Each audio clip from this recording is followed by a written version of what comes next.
Kainis. Oh, bakit nagdadabog ka? Ano nangyari sa'yo?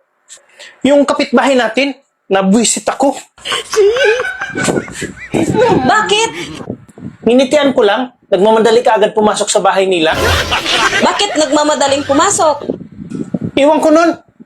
Nakakasa, akala niya siya lang may pera. Ah, baka takot utangan mo. Sahod kasi ngayon. Wala naman akong sinabi sa kanila na uutang ako ah. Baka kasi kilala ka na palautang ng pera at nakunat magbayad. Hindi naman ako mangungutang ah. Bakit? Siya lang ba may pera? Ang kapal ng mukha niya.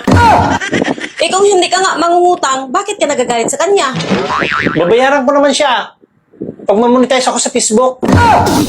Kaya naman pala takot sa'yo mga bagong sahod eh. Bakit? Babayaran ko naman sila ah. Vlogger to. Kailan ka ba mamonetize? Eh wala nang nanonood sa video mo eh. Isa ka rin eh. Siguro sweldo mo rin ngayon.